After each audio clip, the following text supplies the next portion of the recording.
Graças a Deus. Irmãos, vamos nos colocar de pé, vamos dirigir uma palavra de oração a Deus, agradecendo a Deus esse dia.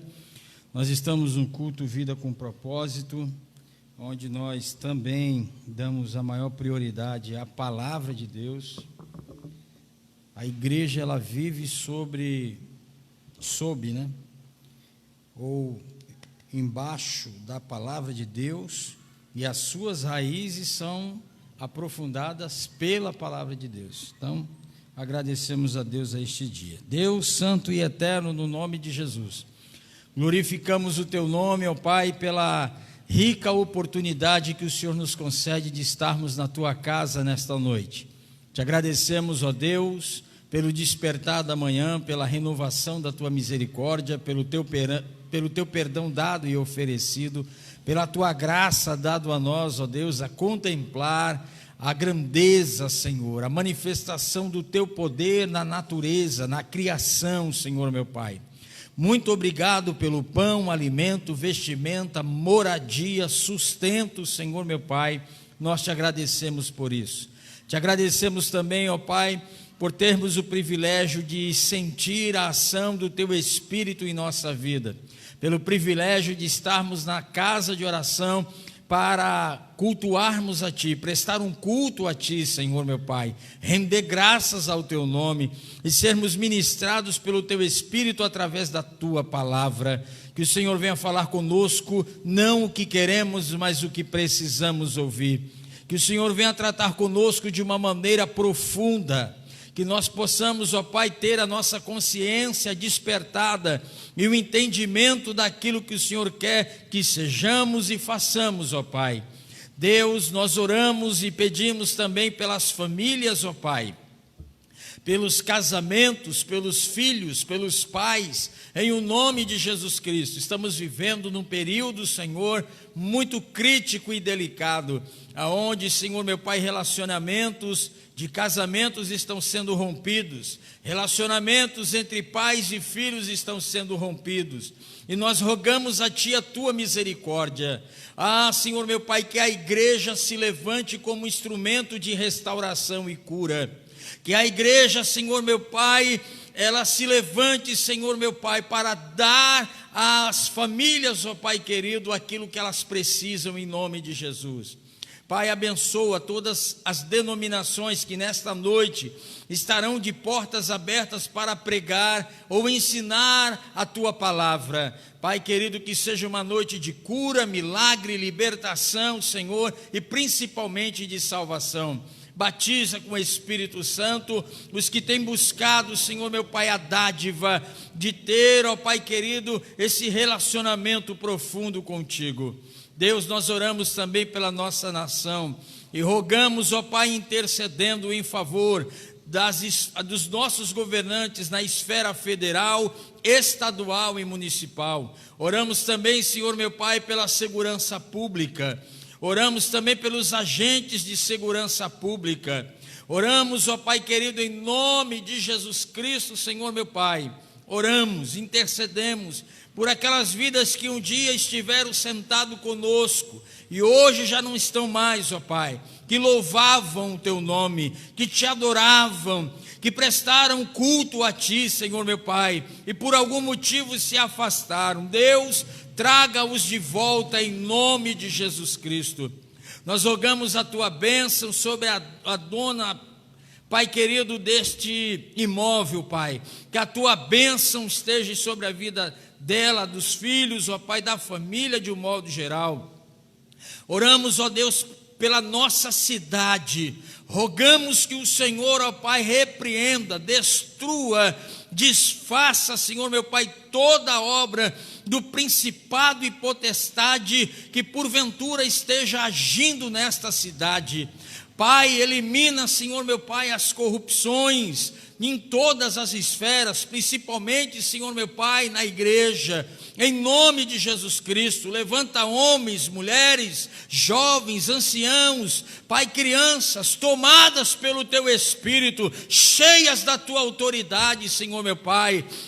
Senhor meu Deus, que possamos reviver os tempos antigos da igreja, aonde tínhamos vida e tempo para orar, para buscar a tua presença, para nos derramarmos diante de ti. Ó Senhor, encha-nos com o teu Espírito, usa-nos como um instrumento, Senhor meu Pai, de cura, de restauração.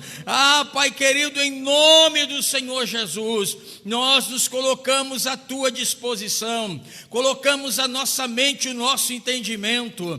Usa, Senhor meu Pai, em nome de Jesus, usa-nos com poder e autoridade. Dai-nos a nós, ó Pai, os dons do Espírito Santo, conforme a capacidade que temos para trabalhar e agir. Ó Pai, em nome do Senhor Jesus, em nome do Senhor Jesus, ajuda-nos a compreender a tua vontade, o teu querer para a nossa vida. Fortalece quem está fraco, levanta o que está caído. Senhor, anima quem está abatido, Senhor meu Pai. Aviva, Senhor, desperta o teu povo, Senhor, porque nós estamos chegando nos dias finais. Deus, guarda-nos de tropeçar e cair, e se tropeçarmos e cairmos, não permita que nós venhamos estar prostrados, ó Pai, mas venha nos restaurar, ó Pai, em nome de Jesus Cristo, Senhor. Aceita o nosso culto nesta noite, ouve a nossa oração, aceita o nosso louvor e adoração, Senhor, e fala conosco em o nome de Jesus. Enquanto estivermos aqui cultuando e te adorando e ouvindo a tua palavra, visita a nossa casa, a nossa família, os nossos familiares que lá estão. Se houver alguém enfermo, cure. Se houver alguém oprimido, que o Senhor ponha em liberdade para a glória do teu santo nome. Esteja entre nós, ó Pai, esteja presente conosco, Senhor meu Pai. Toma o teu lugar neste culto, Senhor, porque tu és o centro, tu és a razão de estarmos aqui, Pai amado. Toma a nossa causa, as nossas lutas, ó Pai querido, as nossas dificuldades, as nossas fragilidades em tuas mãos. Resolva, Senhor, e nos ajude a resolver aquilo que nós não temos capacidade para resolver. Ser conosco, nos abençoe em nome de Jesus. Amém, Senhor. Amém. Podemos dar a Jesus uma linda salva de palmas? Oh, glória a Deus. Glória a Deus. Podemos pegar aqui uma harpa, a harpa cristã, tem a harpa ali atrás ali, e vamos adorar a Deus com muita alegria, em nome de Jesus. Pode tomar assento, fique à vontade. Aleluia. Pais, sejam bem-vindos, viu? 304 da nossa harpa cristã. Quero lembrar vocês que no domingo nós estaremos aqui reunidos a partir das 19h30. Nós teremos aquele culto abençoado de celebração a Cristo e comunhão com Deus, com a família, com os irmãos. E vamos terminar um pouquinho mais cedo, porque nós, após o culto, nós teremos um momento de confraternização e comunhão. Teremos aí um caldo verde, né, para a gente sentar, conversar um pouco, se conhecer, se familiarizar. Essa essência e essa ideia de família na igreja nós não podemos perder, porque Efésios 2,19 diz que antigamente nós éramos peregrinos e estrangeiros, agora não, nós pertencemos à família de Deus. E se somos famílias, precisamos comungar, precisamos estar perto um do outro, precisamos ajudar um ao outro, né, Oswaldo? Graças a Deus. Falou de caldo verde, Oswaldo ficou feliz. Aleluia. 304, com muita alegria, em nome de Jesus Cristo. Aleluia. Desprezando toda dor, eu vou a cantar, e o Calvário ao pecador sempre apontar. Flechas transpassaram-me, padeci grande dor. Mas Jesus, minha luz, fez-me vencedor. A face adorada de Jesus verei, com a grei amada no céu estarei, na mansão dourada hinos vou cantar. A Jesus, minha luz, que me quis salvar. Pode a noite escura ser, no servir Jesus, mas clamando com poder, brilhará a luz. Podem os laços de Satã todos me cercar, mas Jesus pela cruz faz-me triunfar. A face adorada de Jesus verei, com a grei amada no céu estarei, na mansão dourada hinos vou cantar. A Jesus, minha luz, que me quis salvar. Quando estou a contemplar a montanha além, onde a luta governar, está Jesus também, que estende a sua mão sobre nós ali. Sei assim que por mim Cristo vela aqui, a face adorada de Jesus verei, com a grei amada no céu estarei,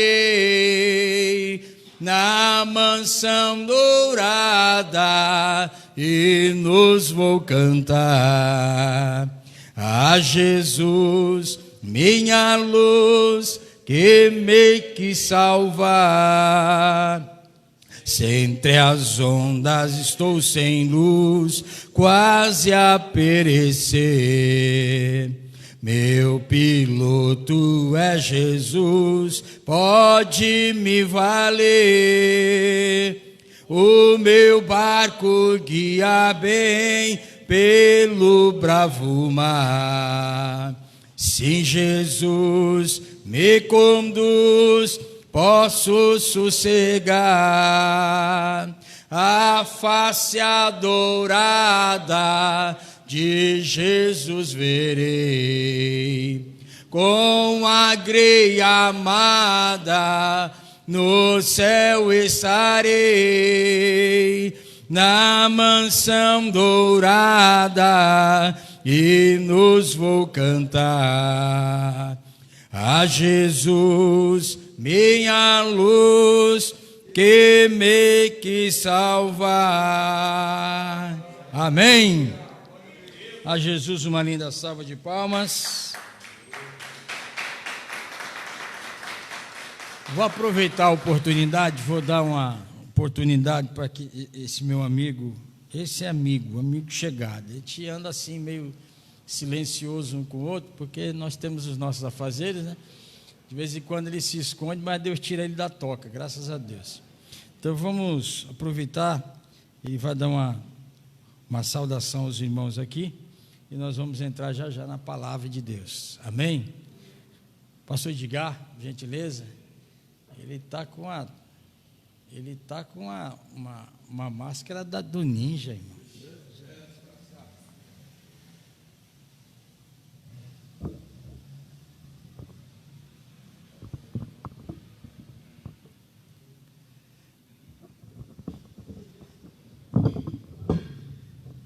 Sou baixinho, você é grandão, rapaz. Glória a Deus. Quero cumprimentar a amada igreja com a santa e gloriosa paz do Senhor Jesus. motivo de nós se alegrar nesta noite, ao convite, né? Mas não precisa ser convidado, nós vem sem convite mesmo, né?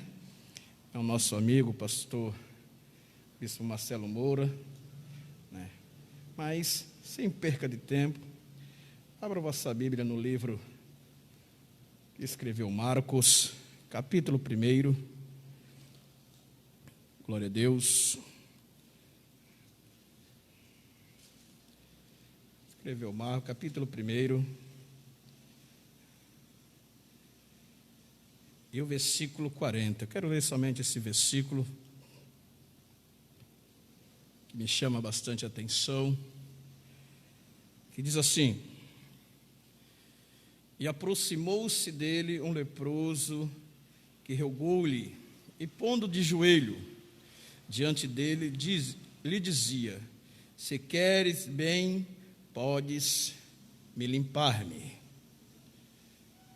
O que me chama a atenção dentro desta palavra,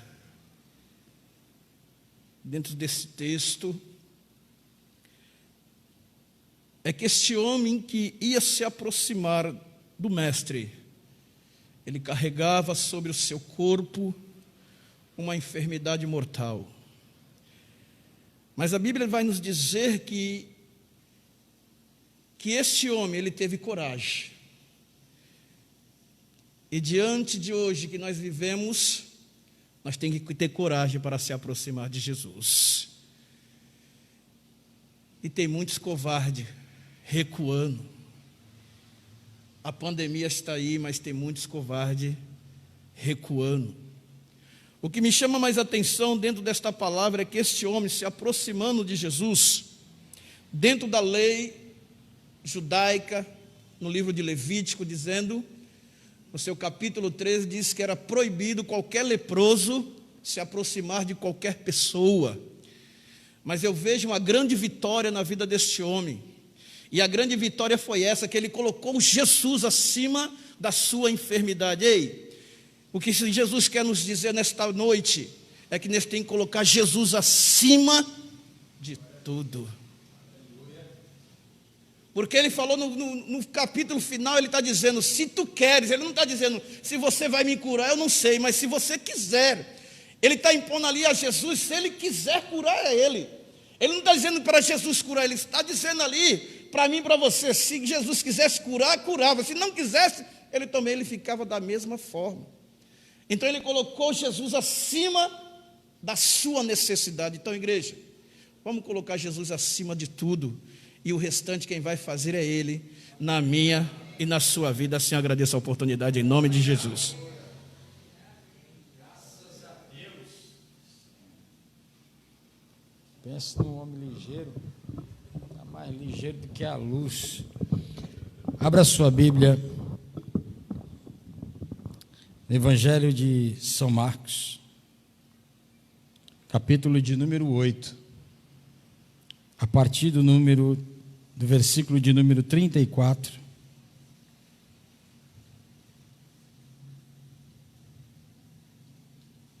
Glória a Deus.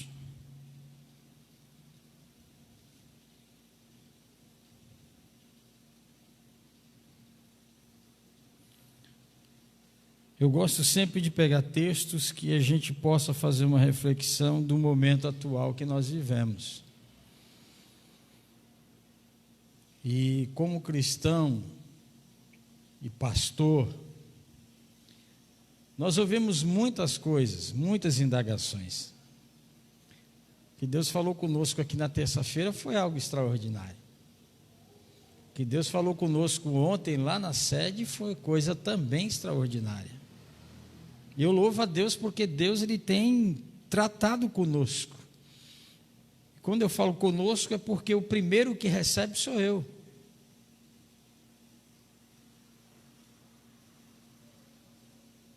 Quando é meia-noite eu dobro meu joelho e vou conversar com Deus. E digo para o Senhor, se for para despertar de madrugada, você pode despertar que eis-me aqui. E o Espírito Santo ele enche o coração com textos bíblicos que quando a gente já acorda acelerado com aquilo. a alma pulsando, o coração pulsando para aquilo. Então a gente entende que a gente tem que arrumar o tempo para se debruçar, estudar e ouvir o Espírito Santo falar. Uma coisa é eu pegar toda a técnica da teologia, de exegética, de hermenêutica, entender o que o texto está querendo falar no original. Outra coisa é a gente receber a revelação de tudo isso. Então, maior do que as ferramentas da teologia é a revelação que Deus dá dentro da ferramenta que a gente usa. Aí o efeito é correto, porque eu só vim com técnica sem a graça, nada feito. Não vai causar impacto, só impressão. E o que o Espírito Santo menos faz é dar impressão. Ele não dá impressão, ele causa impacto. A impressão o homem faz. O cara é eloquente, o homem é estudioso. É essa a impressão. O Espírito não, ele causa um impacto. Você sai impactado, às vezes até atordoado e procurando lugar para se escorar. Que é isso aí, Deus? Vai devagar. Né? Fica assustado. Eita! Não é que o pastor é brabo, que o Espírito Santo ele causa impacto que a gente... E é interessante que ele trabalha de uma forma diferente com a mesma palavra em cada um. Um impacta demais, o outro se arrebenta e diz, não tem para onde correr, é comigo o negócio e ponto. Agora veja que texto maravilhoso, nós vamos tratar disso aqui. Marcos 8, versículo 34 a seguir. Então ele chamou a multidão e os discípulos e disse, se alguém quiser acompanhar-me ou seguir-me, negue-se a si mesmo, tome a sua cruz e siga-me. Pois quem quiser salvar a sua vida, a perderá. Mas quem perder a sua vida por minha causa e pelo Evangelho, a salvará. Pois que adianta ao homem ganhar o mundo inteiro e perder a sua alma? Ou o que o homem poderia dar em troca da sua alma? Até aqui. Espírito Santo de Deus, nós te pedimos, tu que ages dentro do nosso ser, trabalhando no nosso espírito, trabalhando na nossa alma, leve cativo todo pensamento de distração, tudo aquilo que queira nos roubar a atenção daquilo que o Pai está falando conosco através da tua palavra, por favor, leva para longe, aprisiona, Senhor meu Pai, ministra em nós de uma maneira sublime, poderosa, e que nós possamos ser impactados pelas verdades da tua palavra. Em nome de Jesus, nós oramos assim, te agradecemos. Amém. Glória a Deus. Um dos maiores questionamentos que muitos cristãos fazem ou esperam é a retribuição pelo fato de terem abandonado a sua vida e agora está servindo a Deus, seguindo a Cristo.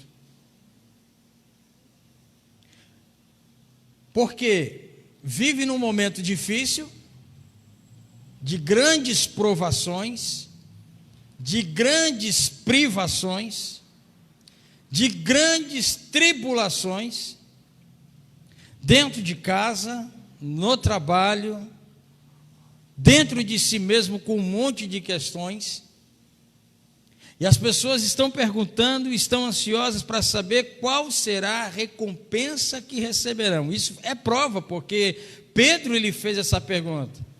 Quando Jesus ele estava confrontando o jovem rico, eles captaram uma mensagem de Jesus de uma forma distorcida, porque eles entendiam que Jesus falou assim, que é muito difícil um rico ser salvo. Não foi isso que Jesus falou.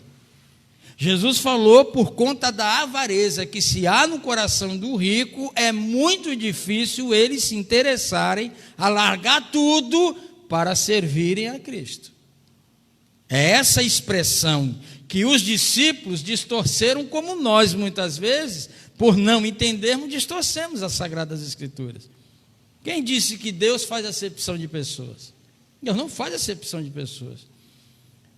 Aos olhos de Deus, o rico, o pobre, o miserável, ele tem a mesma importância. Ambos estão perdidos e Deus quer salvá-los, independentemente do nível de vida financeira, educacional que se tenha, ou religiosa que se vive. Ele não faz acepção de pessoas. Não, isso aqui é meu, isso aqui não, isso aqui eu vou pensar direito. Não, ele não faz acepção. Salvação, não. Mas os discípulos, aí quando Jesus ele fecha a conversa com o jovem, porque o jovem diz assim, a Bíblia diz que o jovem, quando Jesus fala assim, ó, falta uma coisa, você entende da lei, você entende do decálogo, você entende da lei de Hammurabi, você sabe de tudo, você sabe dos 10 mandamentos, você está perfeito, tranquilo, mas te falta uma coisa ainda.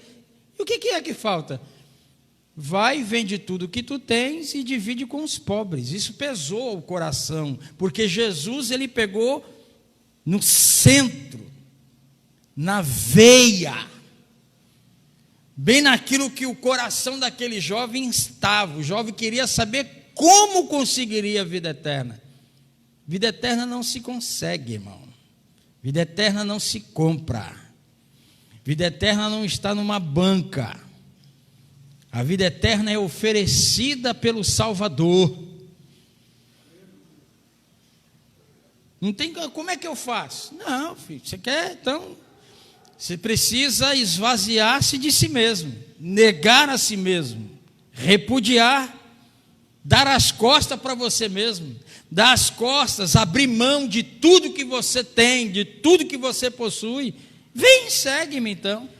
Mas aquilo foi pesado, então Pedro e os discípulos disseram assim: Senhor, se um rico é difícil entrar no reino de céu, e nós?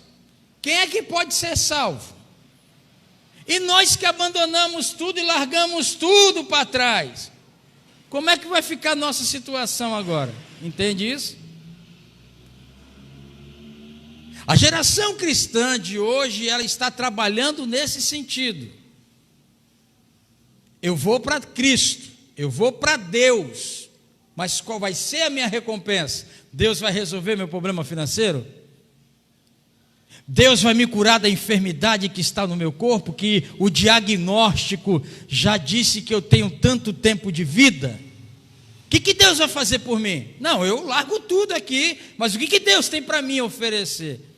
Porque me parece que a cruz de Cristo já não tem mais valor. O sacrifício de Cristo já perdeu o sentido.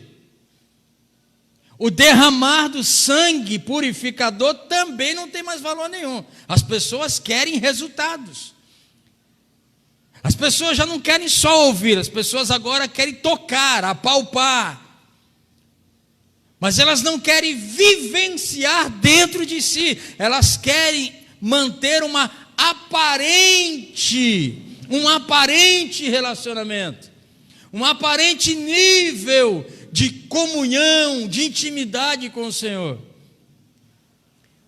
Mas Deus, Ele não quer coisa superficial, porque Deus, Ele não é superficial.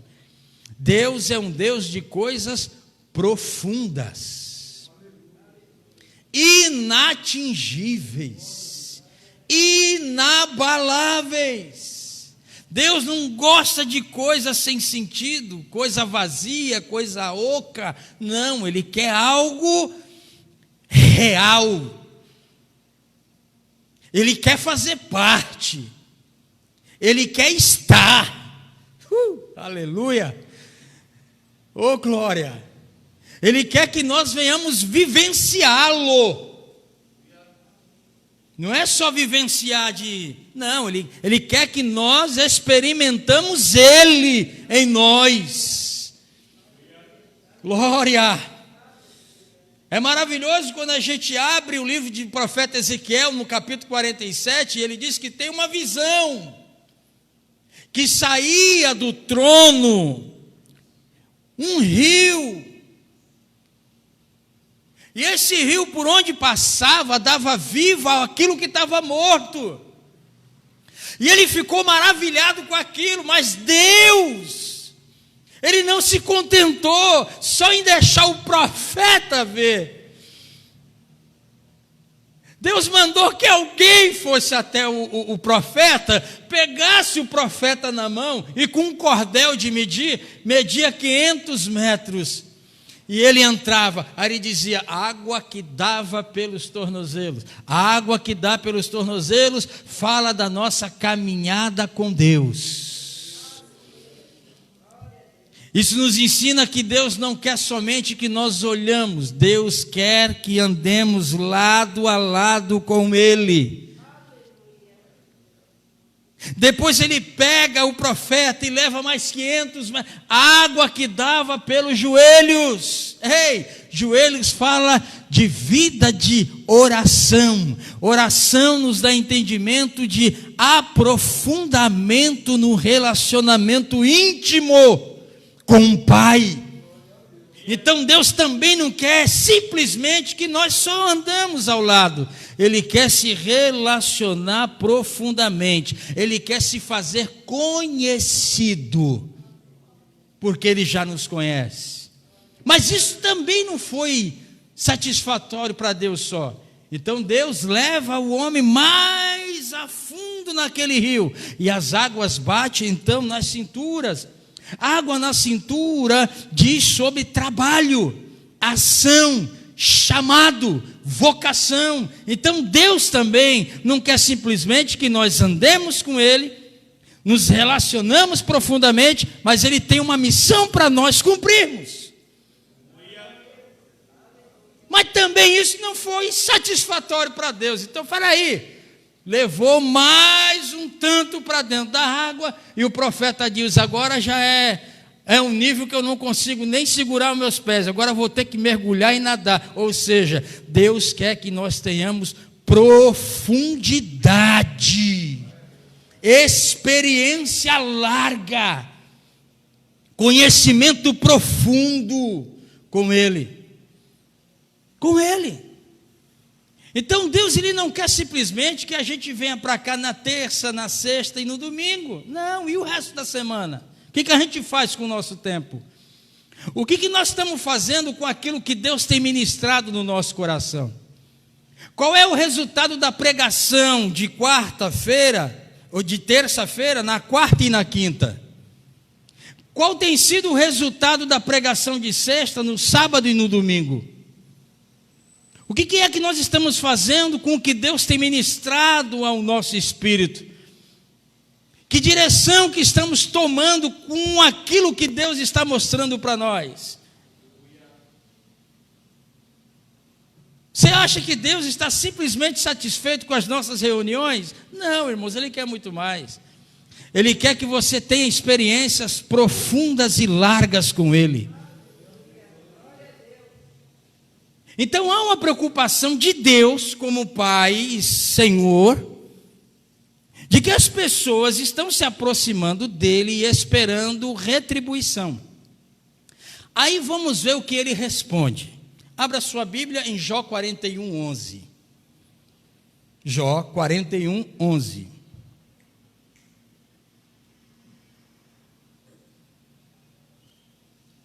Jó 41, 11.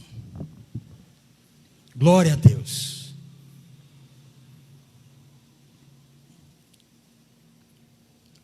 A Bíblia tem resposta para tudo. Quem achar, leia aí, por favor.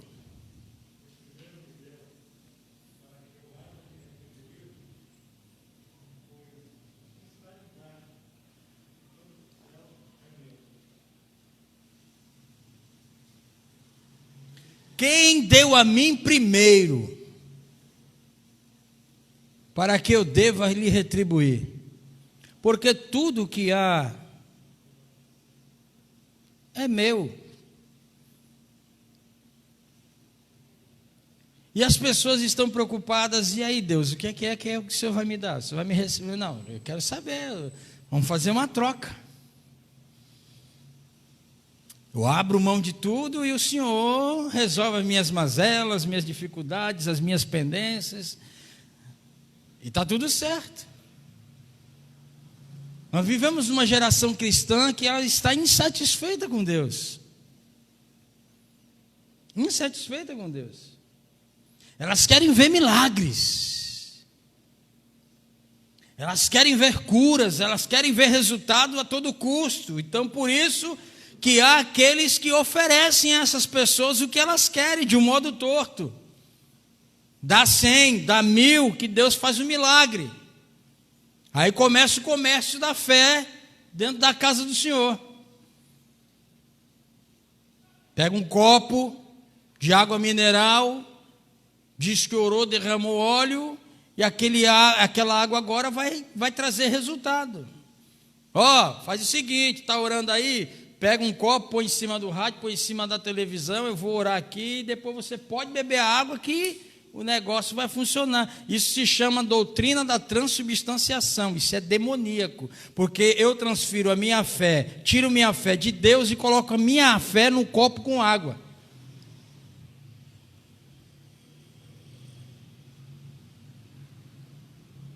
Quem está entendendo isso aqui? E as pessoas sem noção nenhuma, porque não leem as Sagradas Escrituras, não buscam o conhecimento, aceita a proposta. Aí depois que a coisa não funciona, fica frustrado com quem? Com o profeta? Não, com Deus. Quem é que vai pagar a conta da frustração? Deus. Aí a pessoa depois fica revoltada.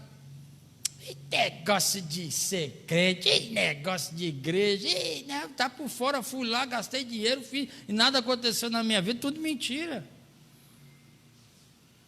Você sabia que a maioria dos ateus são frustrados com Deus? Não é questão que ele não acredita, porque como é que pode uma pessoa dizer que não acredita em Deus, mas vive dizendo que ele não existe, e ele crê que Deus não existe? Então, se crê, não é ateu, está crendo em alguma coisa? Ué. Então ele é frustrado com Deus em algum momento. Ele colocou uma expectativa tão grande em alguma coisa que achava que Deus, o Ser Supremo, poderia resolver, e Deus não quis resolver, e o cara de repente ficou revoltado com Deus, dizendo que Deus não existe. Deus existe, eu estou aqui. Você está aí? A criança está ali no colo? As pessoas estão sentadas em casa assistindo essa palavra agora, outras estão andando na rua. Deus existe. Nesse exato momento que eu prego, milhares de crianças estão nascendo, porque Deus existe. Só que o problema é que as pessoas estão esperando que Deus dê satisfações. Não vai dar.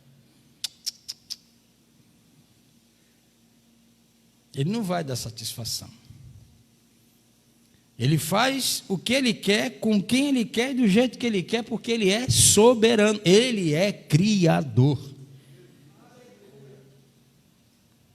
Perceba o texto aqui, e eu não vou me apegar nem no versículo 34, 35, mas eu quero me apegar ao versículo de número 36. E eu vou pegar num ponto fundamental de todo o pensamento do ser humano. Os homens estão correndo de um lado para o outro, e quando eu falo homens, eu estou usando a plenitude desse ser humano. Então, tanto homem como mulher, o ser humano, ele está correndo de um lado para outro. Olha que coisa desenfreada. O cara vive trabalhando, guardando dinheiro para deixar para alguém que nunca moveu uma palha. Olha que coisa doida, irmão. Como é que funciona isso? Ele constrói, ele compra, ele faz negócio, aquela coisa toda, espalha, tal, na ganância, não gasta um centavo, munheca de samambaia, aquele, né, ganancioso, quer mais, quer mais, quer mais, quer mais, quer mais. Ele desperdiça, irmão Manuel, a saúde dele inteira, juntando dinheiro. E quando fica enfermo, o médico dá um diagnóstico que o dinheiro dele não vai conseguir reverter. Ou seja, ele trabalhou a vida inteira para deixar tudo que ele constituiu, tudo que ele conseguiu, tudo que ele adquiriu para alguém que nunca moveu uma palha. Olha que coisa sem nexo. Pense num ser criado por Deus, é o chamado homem. O ser humano. É complexo demais o ser humano. O ser humano é uma coisa assim, sei lá, precisa ser bem estudada. É por isso que Deus ainda deixou a ciência aí, psicólogo, psiquiatra, psicanalista, para ver se consegue ao menos entender alguma coisa na vida do ser humano, porque é ou complexidade. Veja só como é que funciona a coisa. O cara não tem uma carta de motorista, mas ele vai fazer a campanha em algum lugar, colocando dinheiro, vendendo coisa de dentro de casa, porque falaram para ele que ele vai conseguir ter um Porsche. O cara é apaixonado por carro, então o sonho dele é ter um carro esportivo, ou Porsche, ou Ferrari, ou Lamborghini. Mas o cara não tem habilitação, ele não sabe nem dirigir. Ele vai entrar dentro do carro e ele vai estranhar porque ele não vai encontrar, irmãos, o câmbio. Que o carro não existe, o câmbio não existe manualmente, o câmbio é no volante, então o cara vai se perder, capaz de se matar com o carro. Mas o cara faz um propósito de oração, gasta dinheiro na campanha porque quer o dito carro. O outro não estudou nem a 4ª série do 1º grau e quer ser gerente administrativo de uma multinacional. E ele sai gritando aos 4 cantos, porque ele é filho de Deus.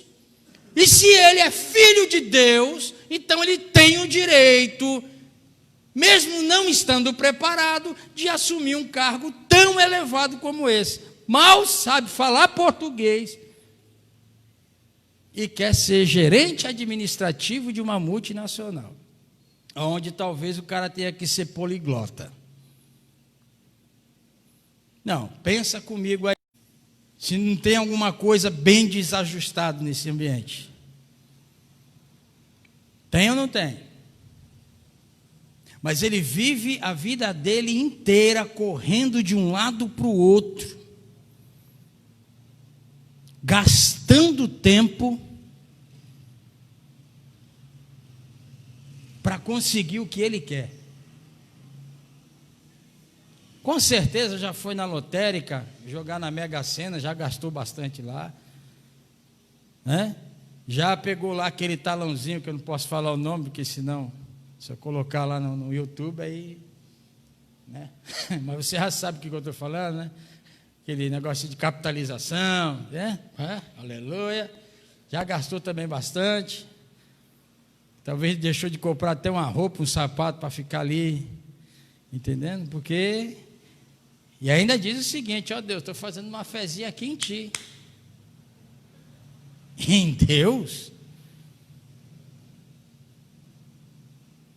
E Jesus, ele fala aqui o que o homem... Pois o que adianta o homem ganhar o mundo inteiro e perder a sua alma? O que é que está em jogo, irmãos, nessa guerra entre o bem e o mal, entre Deus e Satanás? Não é o que temos.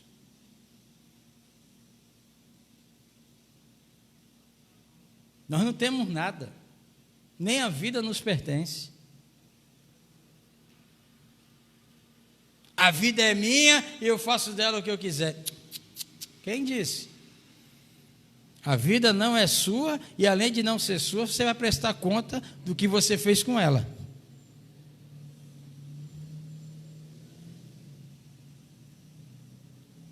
Deus nos deu uma oportunidade de viver. O sopro de vida, que é o Espírito que está em nós, pertence a Ele. Na morte, esse sopro de vida, que é o Espírito, torna o Criador.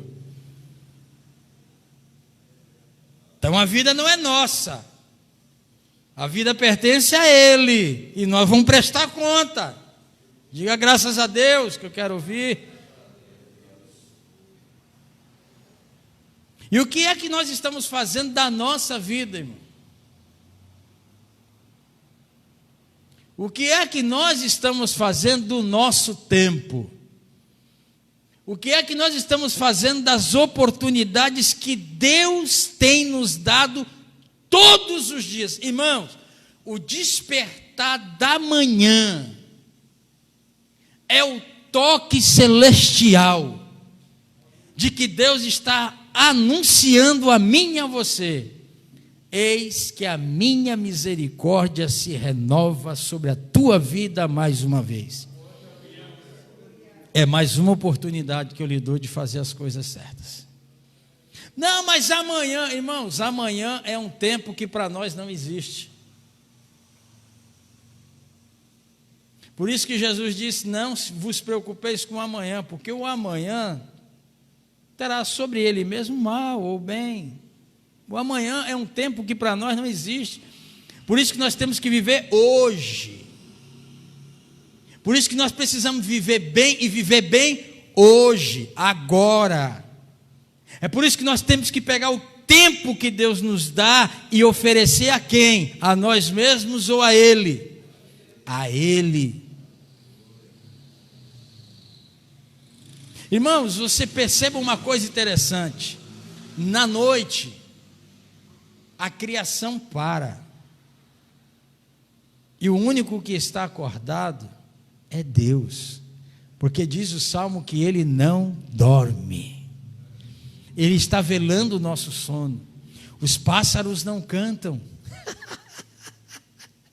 a natureza descansa, mas ao romper da manhã, as flores trazem o seu canto de adoração e agradecimento.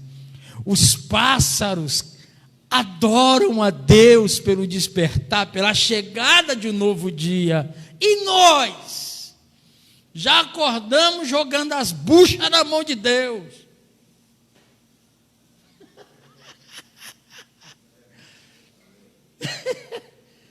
E nós, irmão, já acordamos dizendo: Deus, pelo amor de Deus, me ajuda, que eu já... Irmão, calma. Ei, saboreie o renovo da misericórdia. Saboreie a presença do Altíssimo na tua casa. Saboreie a presença de Deus no despertar da manhã. Olhe para Ele e diga: muito obrigado pela vida que tu tem me dado, pela oportunidade que tu tem me oferecido e pela misericórdia que se tem renovado hoje. Senhor, o que eu não posso, tu podes, então o que eu não posso eu coloco nas tuas mãos. E te dou graças por tudo que vai acontecer neste dia, de bom e de mal, porque está escrito: todas as coisas cooperam para o bem daqueles que amam a Deus e aqueles que são chamados segundo o seu propósito. Se nós pararmos para pensar, irmãos, tudo que acontece na nossa vida tem propósito de Deus.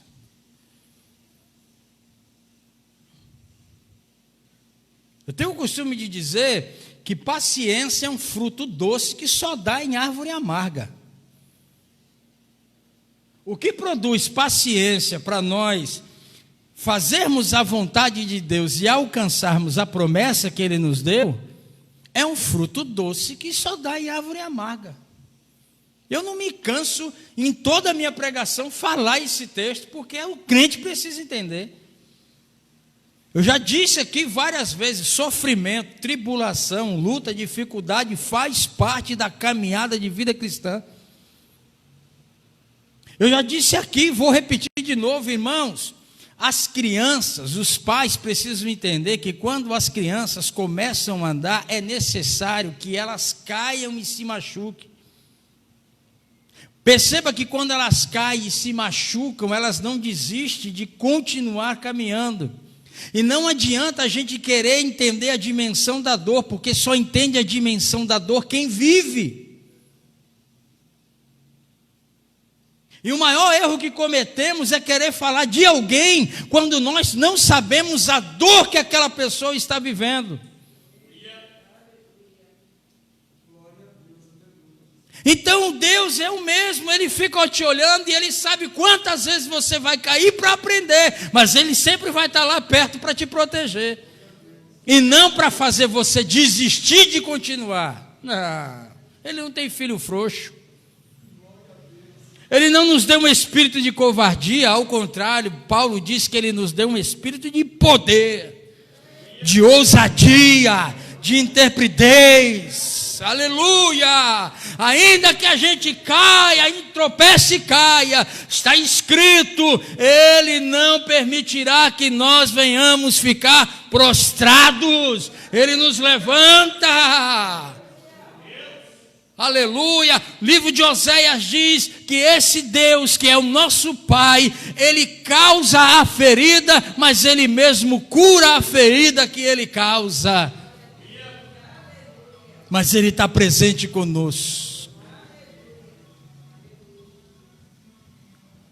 O que adianta o homem ganhar o mundo inteiro e vier perder a sua alma? Vamos ouvir a expressão do homem mais sábio do mundo, Sansão. Sansão não. O homem mais sábio do mundo, Salomão. Sansão foi o homem mais forte. E é interessante que Sansão foi o homem mais forte do mundo, mas conheceu a sua derrota no colo de uma mulher cujo nome significa fraqueza, fraca. Olha que coisa. O homem mais forte do mundo é derrubado no colo de uma mulher que o significado do seu nome é fraqueza, fraca, Dalila. Olha que contraditório o negócio. Agora vamos ver Salomão. Eclesiastes capítulo 2.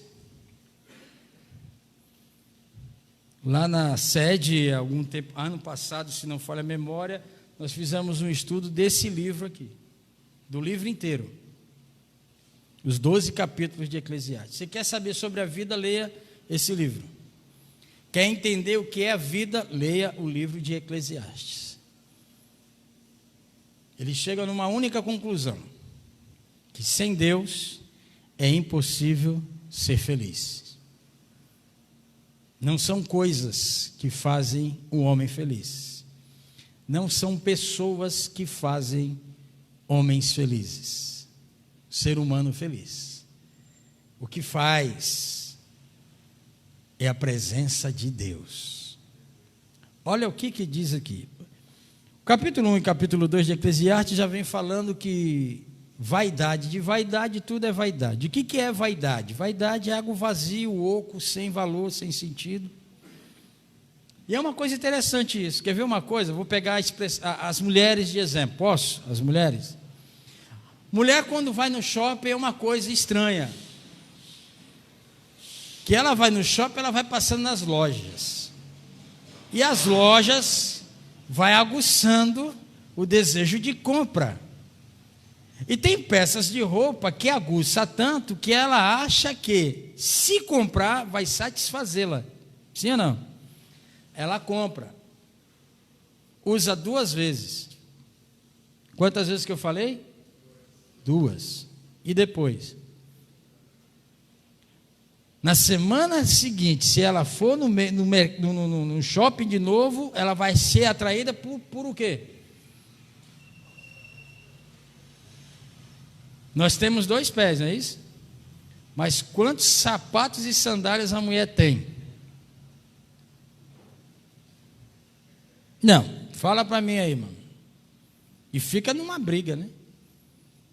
E o interessante da mulher é que quando ela abre a sapateira, que ela fica olhando, domingo, ela tem que começar a se arrumar 4 horas da tarde, para ela chegar pelo menos 7h30, 8 horas no culto arrumada.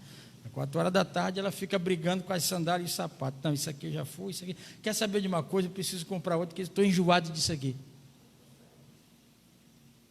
É assim ou não é, irmão? Não, diga para mim que não é. Eu tenho 4, hein? Minha esposa e 3 filhas. Aliás, 5, agora vem a netinha.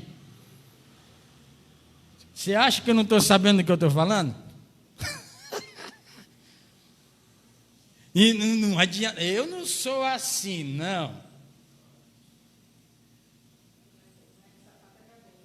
Entendeu? A bolsa tem que ter a dita da bolsa. E parece que ela pega uma bolsa e coloca o guarda-roupa dela lá dentro. Que se ela for pegar uma coisa, ela vai tirando, mano. E jogando para o alto assim. Meu Deus do céu, tu conseguiu trazer tudo isso dentro de uma bolsa dessa? Heroína mesmo, é? O homem é questão de carro, de moto. Ele fala assim: não, a minha meta é comprar aquele carro. Então trabalha, guarda dinheiro, faz bico, pá, carro. Não, esse carro vai 6 meses depois. Vem um novo modelo. Os pneus estão gastos, começa dinheiro, gasto de manutenção do carro, aí o cara fala assim: não, já está na hora de trocar, porque ele já está insatisfeito. Então, algo vazio. Nós colocamos expectativas em coisas vazias que não nos darão retorno que a nossa alma precisa. Então, nossa alma não precisa de coisas. Nossa alma não precisa de pessoas. Nossa alma precisa de uma única pessoa, que é Deus, que é tudo que nós precisamos. Porque é Ele que vai colocar o nosso mundo interno em ordem. Não, isso aqui não, joga fora. Não, Espírito Santo, pega aqui. Não, isso aqui também não. O problema é que a gente é uma casa, porque a Bíblia diz que somos uma casa, lugar de habitação é uma casa, que tem vários cômodos, mas a gente só deu a autoridade ao Espírito para ficar na sala. Ele não pode entrar dentro do nosso quarto, que tem coisa ruim lá. Quem entende isso que eu estou falando? Não, se ele entrar dentro do quarto lá, tem muita coisa lá que... Não, o Espírito Santo fica só por aí mesmo. Só que tem uma coisa, ele quer entrar dentro do porão. Porão é lugar de guardar coisa nova. Quem é que guarda coisa nova no porão? Porão é lugar de guardar o quê, irmão? Coisa. Mas para o novo entrar, o velho tem que... É aí onde dói na gente. Tem crentes que vivem arrastando. Ele está parado, está 30 anos no mesmo lugar e ele não sai. Ele entrou dentro do barco, foi pescar ali perto da Ilha das Palmas, aonde tem um parcel, jogou a âncora ficou presa, engatada entre as pedras no parcel. Já passou 30 anos e ele ainda está tentando arrancar a âncora de lá, ao invés de ele ter cortado a corda, seguir viagem. Ou seja, preso num passado. Esquecendo-me das coisas que para trás ficam, prossigo para as que estão diante de mim, prosseguindo pelo prêmio da soberana vocação que há em Cristo Jesus, o nosso Senhor. O próprio Deus diz, no capítulo 43 de Isaías, versículo 18, esqueçam das coisas passadas, não vos lembreis delas, porque eu faço novas todas as coisas. Eu tenho falado aqui, irmão, se nós vivermos o nosso presente, preso no nosso passado, não enxergaremos o nosso futuro. E nós não podemos ficar parados no tempo, porque Deus tem grandes coisas para fazer na nossa vida. Corta a corda do enrosco e segue viagem em nome de Jesus. O que passou, passou. O que aconteceu, aconteceu, irmão, já era. Já foi. O próprio Deus diz que nem do nosso passado Ele se lembra. Ele jogou num saco de lixo, jogou no mar do esquecimento. Quem passa no mar do esquecimento é o nosso acusador. Mas quando o nosso acusador vem, o nosso advogado também chega, Jesus Cristo, nosso Senhor, para nos justificar.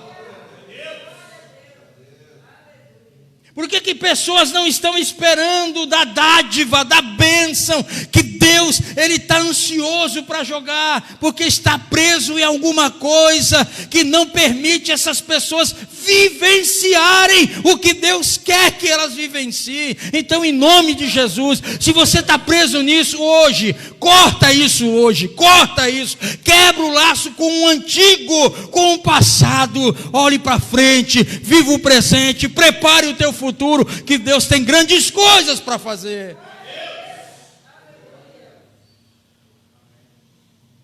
Não traga ao presente o que o próprio Deus já lançou no esquecimento.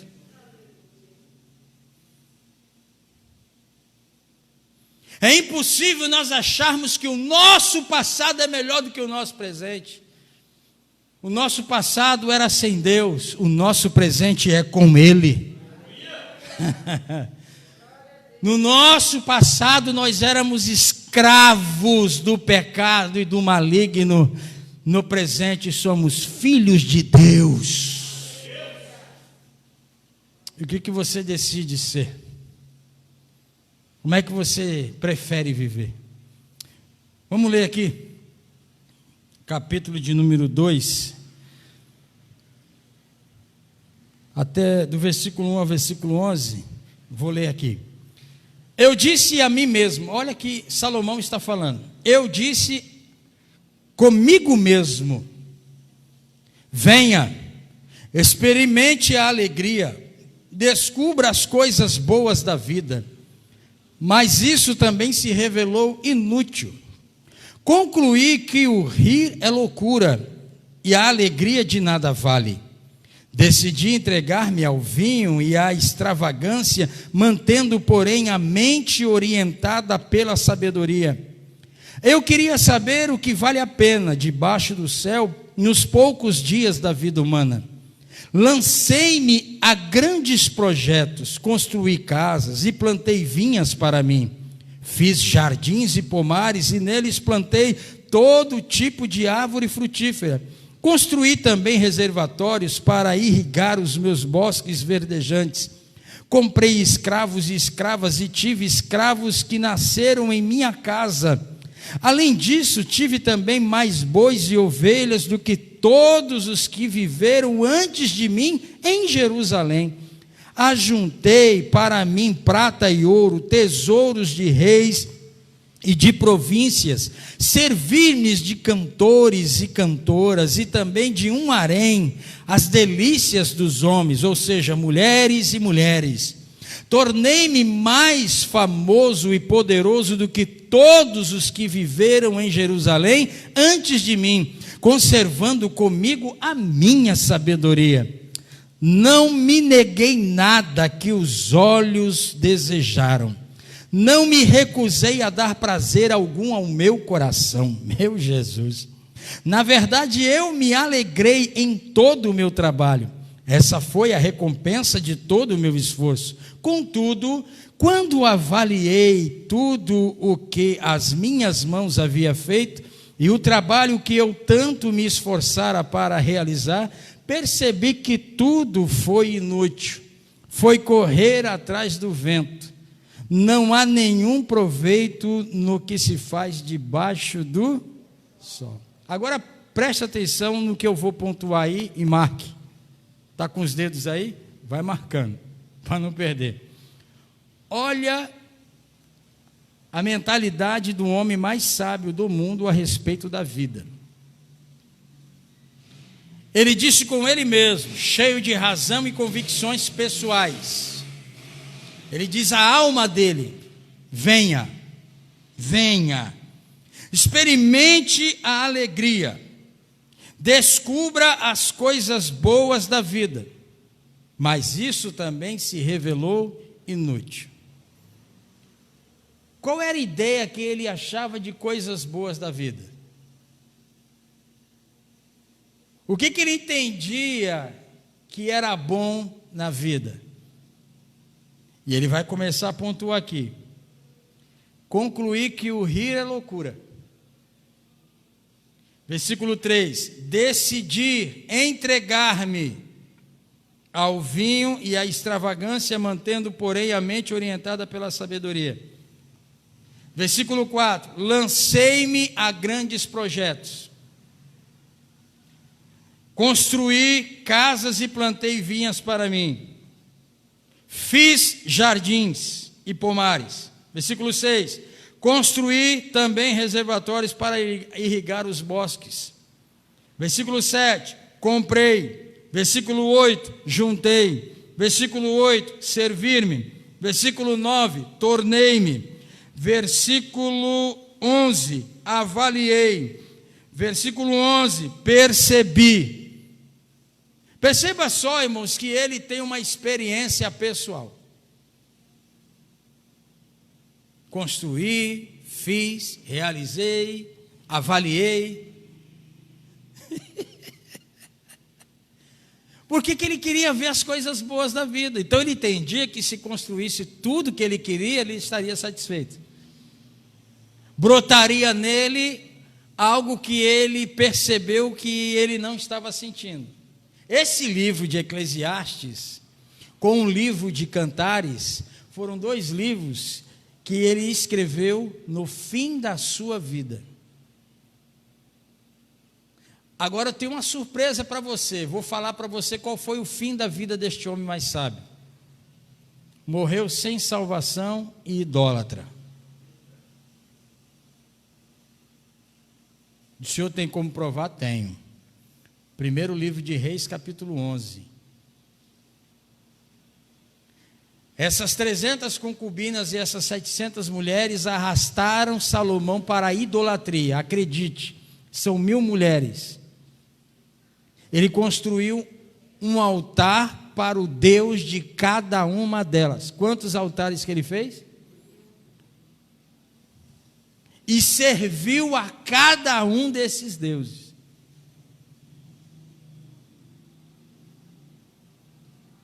O homem mais sábio do mundo.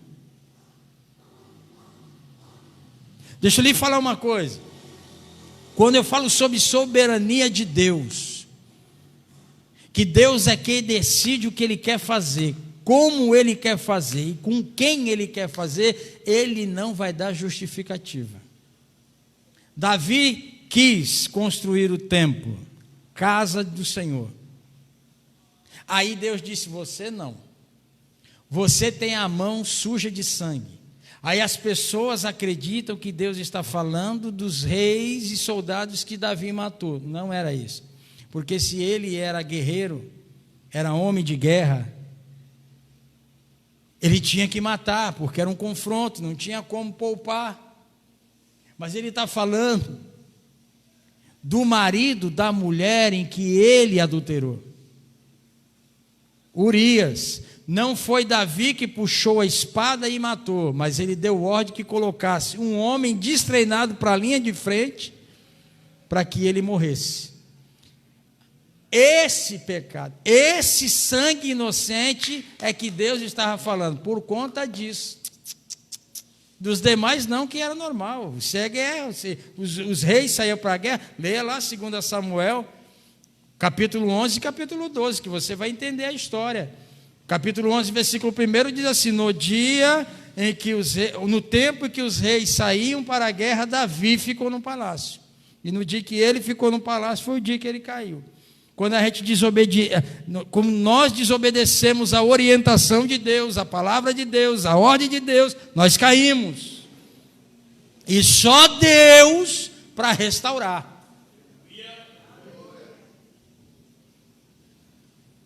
Ele não foi e acabou caindo. E o problema foi grande, porque ele engravidou a mulher 2 anos, e falou, agora tem que acabar com esse camarada. Primeiro ele tentou embriagar, ludibriar, ele tentou enganar o camarada. Traga Urias para cá. Chegou lá, montou o banquete, Urias bebe, mas bebe, enche a cara, festeja, estamos ganhando mesmo as batalhas, fica tranquilo, está tudo certo, Urias. Enche a lata aí, Urias. Depois que você comer, beber bem, vai para casa ficar com a sua esposa. Urias falou assim, jamais deixarei os meus irmãos no campo de batalha. Ai! Ele saiu do palácio, dormiu na porta do palácio junto com os demais, mas ele não foi para casa. Aí ele falou, Urias não foi para casa, não, então tem que matar ele mesmo.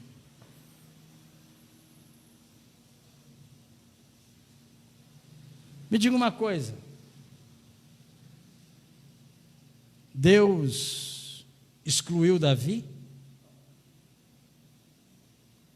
Um outro erro de interpretação que a gente tem é quando Deus fala que Davi era um homem segundo o coração dele e que ele faria tudo o que Deus quisesse, sim ou não? Mas Deus nunca disse que Davi não cairia. Deus falou que ele faria o propósito pelo qual ele foi levantado. Mas Deus em nenhum momento disse que Davi não pecaria.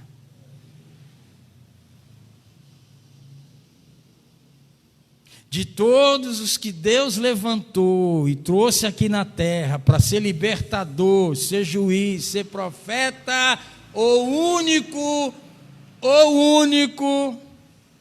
porque o sacerdócio foi manchado.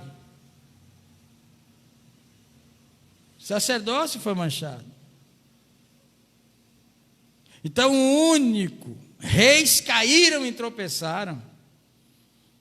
O único que veio como homem, Deus encarnado, que venceu no corpo, na alma e no espírito, que não rendeu os encantos do mundo, nem os encantos do inimigo, foi Cristo Jesus, o nosso Senhor. E Ele veio para restaurar todas as coisas. Abraão, pai da fé, desobedeceu uma ordem de não descer do Egito. Sansão, nazireu, que não deveria beber bebida forte, passar navalha na cabeça, não deveria tocar animal morto, não deveria casar com uma mulher que não fosse da mesma linhagem. Ele quebrou tudo. Sansão, ele fez isso assim em forma, efeito cascata. Ele começou tocando no animal morto. Quando ele toca no animal morto, aí vem caindo. Se você ler a história, ele casou por 2 vezes, e por 2 vezes ele teve fracasso no casamento. Primeira vez que ele casou, ele foi brincar, né? Com enigma, tal, que não sei o quê. Aí ele pegou uma queixada de jumento e matou 1000. Depois ele não aprendeu a lição, foi brincar de novo com quem, irmão? A fraqueza. E a fraqueza fez o quê com o homem mais forte do mundo? Arrebentou o cidadão. E diz o texto que Deus também não abandonou Sansão. Ele aparece lá na galeria dos heróis da fé de Hebreus 11. Da fraqueza tiraram força. Ele está apontando a Sansão.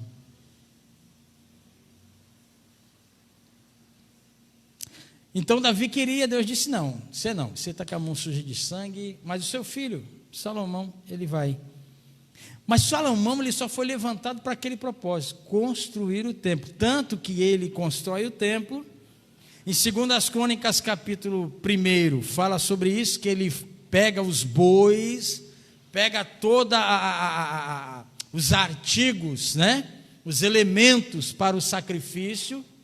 Deus, naquela noite que ele está prestando o sacrifício, a fumaça sobe e Deus desce, o Shekinah de Deus enche o ambiente. Diz o texto que os sacerdotes não podiam entrar no templo, porque estava coberta pela presença de Deus. No capítulo 7 repete-se de novo, para um homem depois terminar na situação que ele termina na idolatria. Deus foi injusto? Não. Quem é que se desviou do caminho? Salomão. E esse mesmo Salomão está aqui, agora, contando experiência de vida. Olha, fui procurar felicidade e resultado que preenchesse a minha vida, e eu acabei descobrindo que tudo é inútil. Se Deus não estiver no centro, se Deus não fazer parte, se Deus não estiver presente, se Deus não participar, o resultado é inútil. Podemos sonhar, podemos fazer projetos, podemos fazer planejamento, devemos, irmãos. O próprio Jesus, ele ensina sobre planejamento estratégico. Qual é o homem, qual é o rei que vai para uma guerra, que antes não senta e faz a contagem que se com o número que ele tem vai conseguir vencer o exército inimigo. Ou qual homem que quer construir uma torre e não senta primeiro e faz o levantamento dos gastos. Isso é planejamento estratégico. Nós devemos planejar, mas precisamos trazer para dentro desse planejamento aquele que já tem um plano perfeito para a nossa vida. Porque ele não vai desprezar os nossos projetos, não. Ele simplesmente vai alinhar os nossos projetos com os projetos dele. Aí vai dar um resultado bom. É por isso que leva tempo. Irmão, Deus, ele é poderoso. Ele poderia fazer o mundo num dia, estralar de dedo. Não, ele ficou tranquilo. Vamos fazer em 7. Não, vamos fazer em 6. No 7º descanso. Sem pressa. E a gente quer tudo para ontem. E é interessante, imagine Deus fazendo a criação, meu irmão, separando o dia da noite, colocando sol, lua, estrelas, determinando esse tempo. Olha que coisa, hein?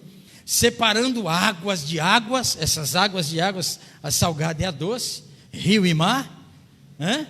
As vegetações, irmão Manuel. Depois ele dá uma olhada no primeiro dia. Isso é muito bom. No segundo dia, peraí, irmão, se teve o segundo dia, então teve um intervalo. Ou não, ou estou errado? Primeiro dia, segundo dia, que a gente só conta o 7º dia como descanso. Primeiro dia, ele termina a hora, muito bom, vamos pousar. Amanhã a gente continua. Oh, glória! E ele fez tudo perfeito. O interessante é que para as coisas que ele criou no mundo, eu vou terminar aqui agora, ele disse: haja luz, e houve, haja.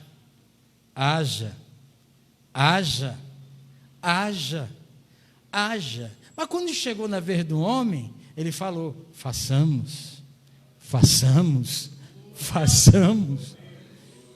Na vegetação, na criação das coisas, ele usou a palavra.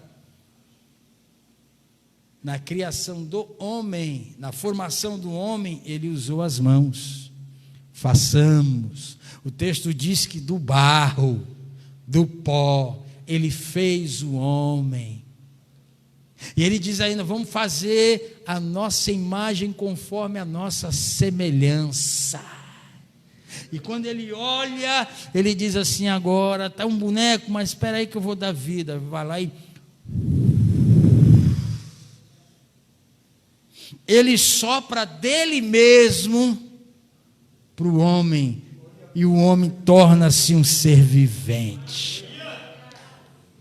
Você acha que Deus está querendo destruir o que Ele mesmo criou, irmãos?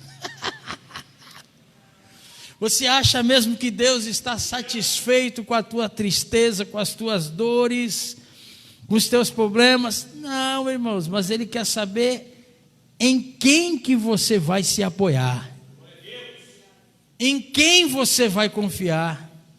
e em quem você vai aguardar com paciência para que Ele venha fazer o milagre acontecer.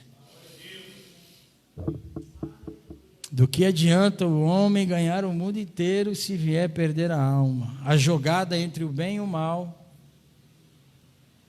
não é o que nós vestimos, não é o que nós colocamos no bolso, não é o que temos no banco, não é o que nós calçamos ou o que nós comemos, é a nossa alma. O que está em jogo é a nossa vida na eternidade, com quem estaremos na eternidade. O inimigo sabe que para onde Deus está nos levando, ele nunca mais tornará. Então, toda vez que nós quisermos nos afastar de Deus, ele sempre vai ter um iate de luxo para nos levar para longe. Ele sempre vai ter uma mansão pronta para nos dar. Ele sempre terá um jato, um avião, uma vida boa para nos oferecer. Foi isso que ele fez com Cristo, quanto mais nós. O que ele ofereceu para Cristo na tentação? Vem cá, olha aqui, olha a glória. Tudo isso eu te darei, se tu prostrado, tu me adorares. Imagine eu e você, meu irmão. Uma pindaíma lascado, endividado, sem dinheiro. O cara chega aqui com a maleta, pega, filho. Dá uma tremedeira, dá uma suadeira, dá aquela coisa toda. Fala a verdade, irmão. Hein? Tu comprou ontem para vender hoje, não sabe se vai ter amanhã. Então escapa-te por tua vida. Nada pode comprar a salvação que lhe foi dada, a misericórdia e a graça que lhe foi oferecida, e a presença de Deus que está em você. Eu vou orar pela sua vida. Apresente aí as tuas questões a Deus, que Ele está aqui para te ouvir. Deus bendito e santo, te agradecemos, ó Pai, por esta palavra. Livra-nos da tentação de nos corrompermos, ó Pai, pelas coisas que os nossos olhos veem e o nosso coração deseja. Blinda a nossa alma, que a nossa sede é estar na Tua presença, que a nossa sede, o nosso desejo esteja simplesmente, Senhor meu Pai, em nos envolvermos contigo, porque Tu és a fonte de tudo o que nós precisamos.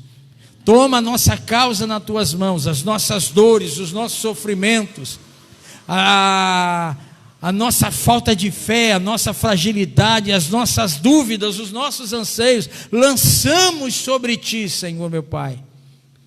Ajusta a nossa vida com a Tua vontade e o Teu querer, e nos abençoa em nome de Jesus. Você pode aplaudir o Senhor?